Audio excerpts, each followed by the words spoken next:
With us this morning to review the papers is Alison Stewart-Allen, Chief Executive of International Marketing Partners, and Paul McNamee, the UK editor of The Big Issue. Good to see you both again. And there's lots to talk about this morning, certainly politics dominating the front pages. Alison, you picked out this article in The Guardian on the appointment of Sue Gray, of course, that senior civil servant who carried out the investigation into Partygate last year, now appointed as Sir Keir Starmer's Chief of Staff.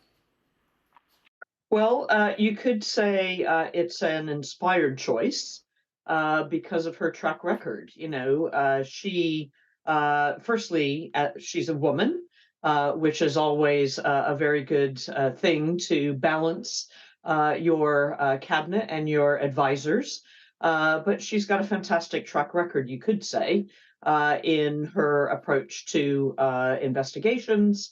And I think, while it's controversial, you could say that Mr. Starmer has taken a risk in appointing her and is hoping that pays off.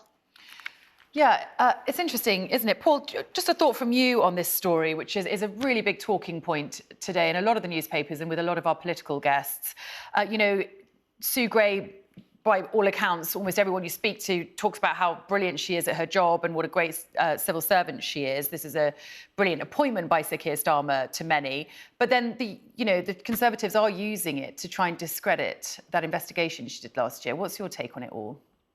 They are, and I heard your interview earlier tackling this, and it is a motif that will keep coming at the moment. But I think that it's not necessarily going to damage Keir Starmer in the long run. It is a useful way to try and discredit any investigation into Boris Johnson, which suggests that he has no agency of his own, that he is not a grown man. He should be able to take responsibility for his actions. And if he's not, then he should never have been Prime Minister. That's a whole different debate. But in terms of Sue Gray, I think that she is a smart appointment. And I think that the public probably still don't trust Boris Johnson. And if she is seen as the person who was investigating with good faith, and let's not forget, a lot of senior Tories, when Sue Gray was doing the investigation, were crying from the rooftops how good and independent she was.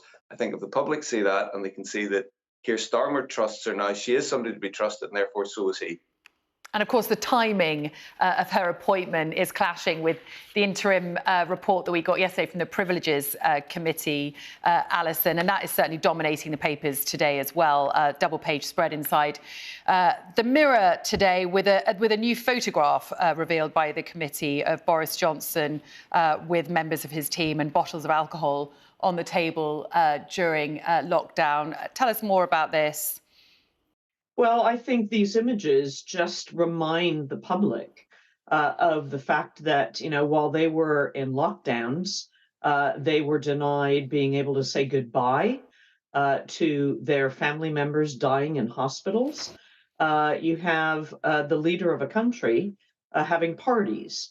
And I think all this is doing is resurfacing people's feelings of anger that they did not have those moments with families that they wished they'd had. They were not able to have their kids at school learning properly. Instead, they were homeschooling and trying to juggle homeschooling with the demands of full-time work. So I think this just serves to maybe, make people angry again. And actually, it's anchoring everybody in the past. When shouldn't we all be really focusing instead on, what good news is there? COVID, I guess, because of the vaccine, we ought to really be celebrating the fact that we're now able to go out. We don't have to wear masks.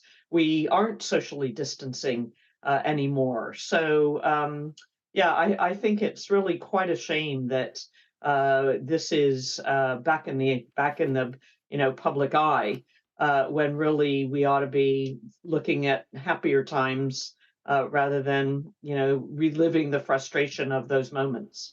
I should say Boris Johnson, of course, maintains that there is nothing to suggest in that report that he knew that there was rule breaking taking place. And of course, he will have a chance to have his say before the committee in a few weeks' time. Let's move away from politics now, shall we, Paul? You pulled out this story in The Express, which is which is really interesting. We've just been talking about the lack of women headlining at Glastonbury this year, and now this, talking about the lack of middle-aged women at work.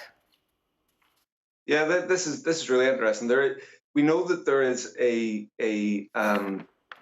work problem, a productivity problem, and a lot of people leaving the workforce. And this is something that Annalise Dodds, the Shadow Equality Secretary, has drawn attention to. And that is 100,000 women aged between 50 and 64, some a little younger as well, I should say, have withdrawn from the labour market since COVID for a number of reasons, whether it is because they just decided they wanted a change in life, or they've got other responsibilities at home, or whatever it is, they have withdrawn. And it is a problem because we need experience. We need women who know what they're doing and have got lived experience in life. Alison, and lived experience in jobs. Nodding vigorously in approval there, and so am I. Paul, thanks so much. Alison, we're going to have to leave it there.